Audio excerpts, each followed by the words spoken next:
Hello Freakazoids, this is Gray Hughes. I am doing an update on the Madison Bell case, or Maddie Bell as her friends and family call her. The Sheriff's Department has released the image of the suspect vehicle. Now this vehicle was spotted at the Good Shepherd Church parking lot, as you can see right here. It was spotted there by an elderly couple that was in the parking lot.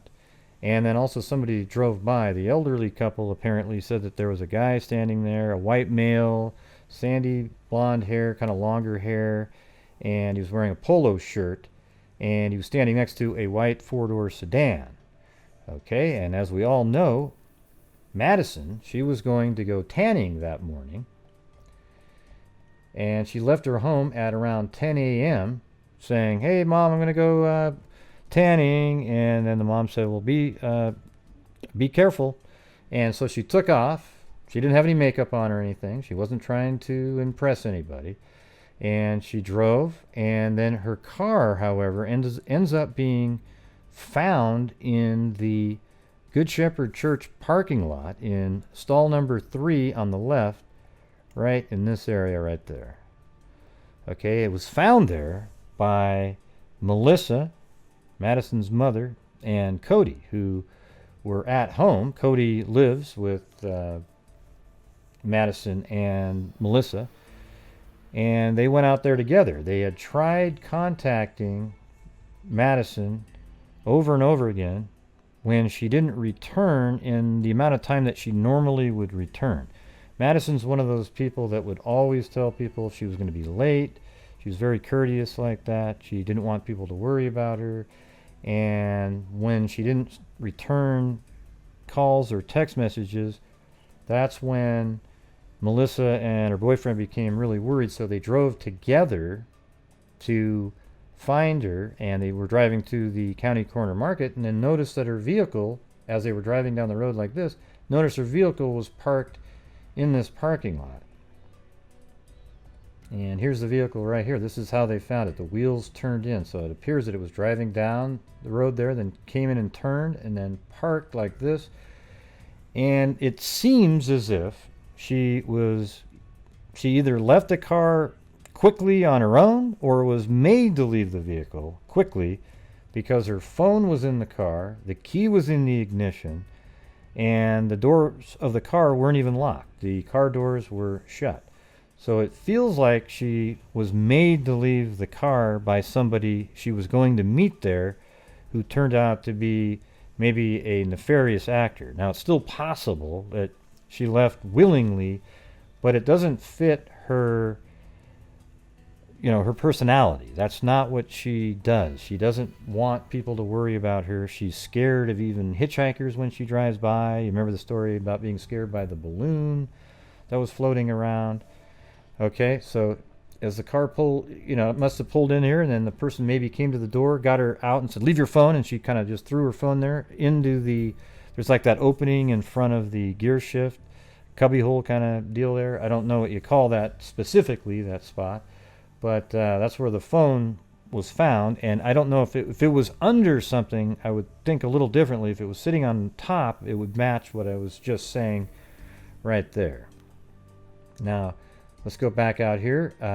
As I think Melissa told us, that there's a side shot of the vehicle on surveillance. Now, I don't know if I released that on my show, but she definitely told me that on the side, and she wanted to take a picture of it, but they wouldn't let her take a picture of it. But they have released that image. Yesterday, we were fortunate to have a freak family member go out named Emily, who actually did the entire drive from their home, the street that their home's on, which is right over here on Blaine Lane, and then did this entire drive and turned into the church parking lot and even parked into stall number 3 there. And then she was over here at the county corner market filming all around the building, and it would seem pretty obvious by the time she was done that right here there's 2 cameras, and those would have gotten a side shot as the suspect vehicle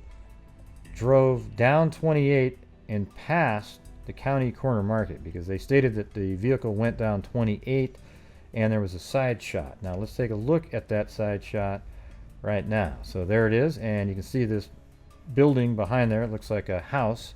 So if you look right here, there's a beam and the white rims, these two bushes right there. So now if we go down to street view right here and take a look at that house right there, you can see those two bushes, the white beams, the white frames around the windows. So yes, this camera, I believe it was, there's two cameras right there, and there's one I think that's right there that probably took that shot. Let me see if I can find that. Okay, there you go. And here's an image of those. This one I don't think would have been able to do it. It could have picked it up as it was heading towards towards the camera, but this one here is a wide angle lens that would have picked up even information on the side. And if you look from the top, it's actually makes a little bit more sense, even because this house is off here in this direction, and the wide angle lens would have picked up that car just as it was passing right there, so that it picked up about right in that area that my mouse is pointing at.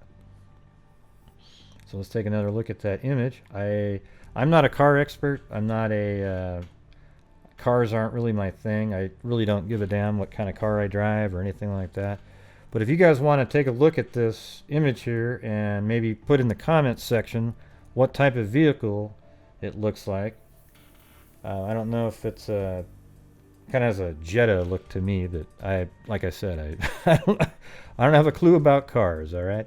So for you car experts out there, let me know. Now, it was interesting last night. I had another person on Facebook contact me, and they actually live near there in a different town, exactly the direction that this is going, and had some surveillance footage and even had the police come and pick it up. And it's a car that looks similar, but it doesn't look exactly like this one. So I don't think it's the same car, but it's interesting. It was similar enough that they were really interested, went and got it, and they probably figured out it's not the same car, but it could be. It's just maybe the aspect ratio was different. It's hard to say. And if it ever turns out to be something, and I'm given permission, I'll show you that, because it was pretty interesting. All right, so probably later tonight we'll be talking about this case.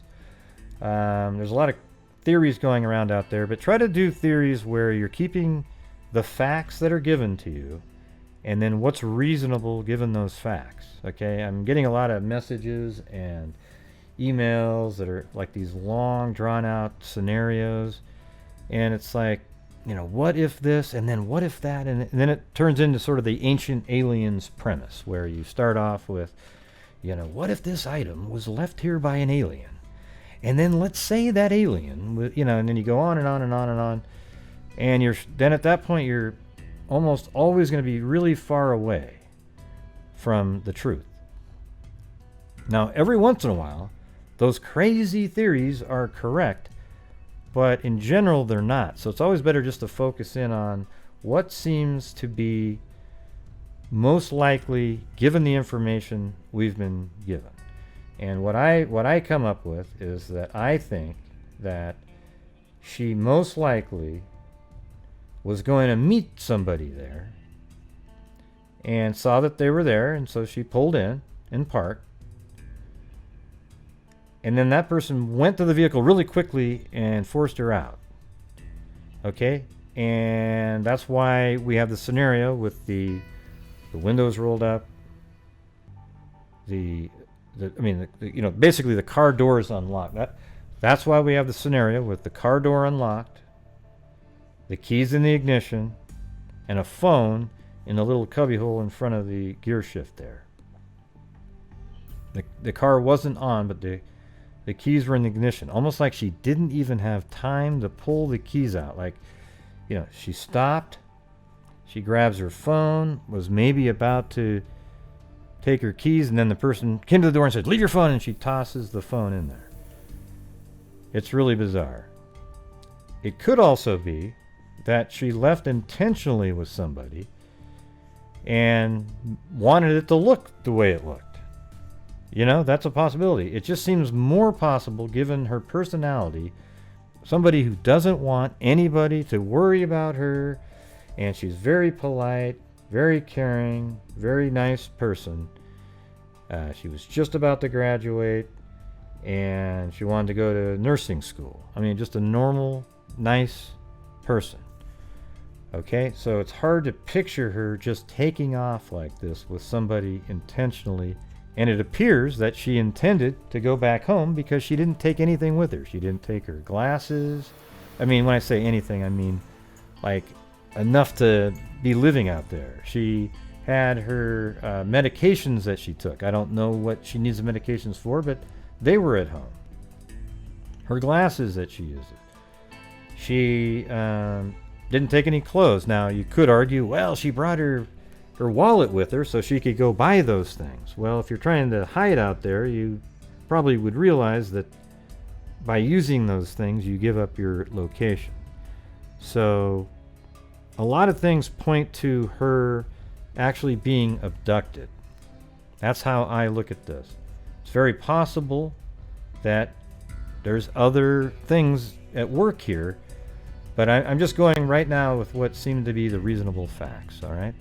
So that is the update, everybody, and we'll probably be talking about it again later. And, you know, see if we can figure out anything. I'm sure there's more and more people that are seeing it. Maybe they've seen something. Maybe we can have the lines open and people can call in and say what they're noticing. All right? So thank you guys very much. And as I always say, until next time, be safe out there.